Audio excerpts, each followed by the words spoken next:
నిజంగా రాజన్నకు తన తండ్రి చనిపోయే ముందు మాట్లాడిందో లేడో నాకు తెలియదు. సమ్మయ్యతో ఈ బంధు బలగానికి మా తమ్ముడు పవన్ కళ్యాణ్ వీరందరితోటి ఈ కళాకారులందరూ కూడా మీ కుటుంబాన్ని పరిచయం చేస్తూ నిజంగా ఏ వ్యక్తి కూడా అతను చనిపోయినప్పుడు నీ చనిపోయినప్పుడు కళాకారులు వచ్చి పాట పాడాలి, డప్పు కొట్టాలని ఎవరు కూడా ఆశిస్తారు. ఏదో ఒక రోజు మా నాన్న కూడా ఇదే పాడపోయినా మరి కాలం చెల్లాల్సిన రోజు వస్తుంది.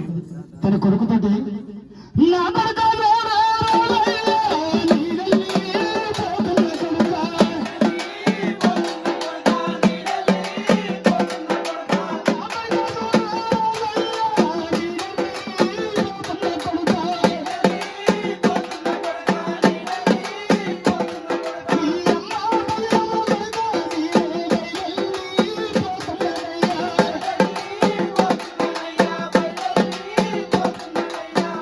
కొడుకు నన్ను కంటికి రెప్పవేళ కాపాడుకొని ఎల్లటి ఎండకు ఎండి కొలిసే వేళకు తడిసి కాయ కష్టం చేసి నా రెక్కల కష్టంతో మీ అక్కల నిన్ను మీ కుటుంబాన్ని అంతా కూడా కొడుక ఏ కాయ కష్టము ఏ పని లేకుండా కష్టం అంటే తెలియకుండా మిమ్మల్ని కాపాడుకున్న కొడుకు ఆ పాప గారి దేవుడు కొడుక అది మాకోపోతాను కొడుకు.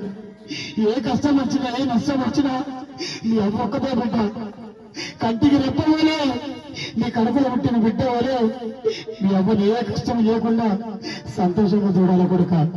అయ్యా నేనెళ్ళిపోతున్నా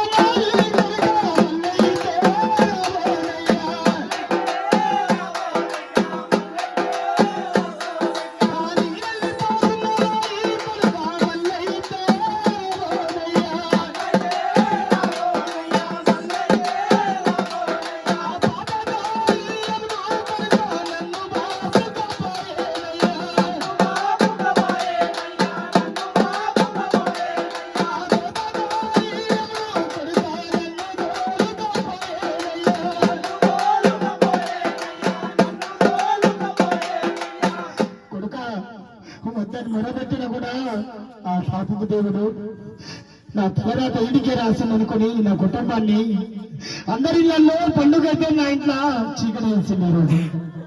మరి నిజంగా వాళ్ళ భార్య కడదాకా తోడుంటుందని నడిచినటువంటి వ్యక్తి ఆమె ఏమన్నది, అయ్యో ఎంత చక్కని వాడే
సమతలకు పండు వచ్చినా పబ్బం వచ్చినా తన ఇంటికి మా నాన్న ఉన్నాడు, కొన్నంత అండ నాకు. ఏ కష్టం వచ్చినా ఏ నష్టం వచ్చినా నన్ను గుండెల్లో పెట్టుకుని సాదుకుని నాన్న నిజంగా వెళ్ళిపోయినా నేను అట్లేమంటున్నాను. అయ్యో ఎంత చక్కని వాడు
చిన్న సమయంలో ఏం లేదు.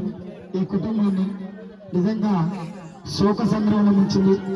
మరి ఇంతమంది గ్రామంలో తనకంటూ ఒక మంచి పేరు సంపాదించుకొని తన మనవరాలను అదేవిధంగా కుటుంబ సభ్యులు అన్ని వీడి అనంత లోకంలో వెళుతున్నటువంటి అజ్మీర్ చిన్న సమయ గారి యొక్క ఆత్మ ఎక్కడున్నా ఏ లోకంలో ఉన్నా కూడా శాంతి చేకూరాలని ఆ భగవంతుని మనస్ఫూర్తిగా కోరుకుంటూ మరి మరొక కళాకారుల చేత ఆటపాట కార్యక్రమానికి వచ్చాం. తమను వెంకటేశ్వర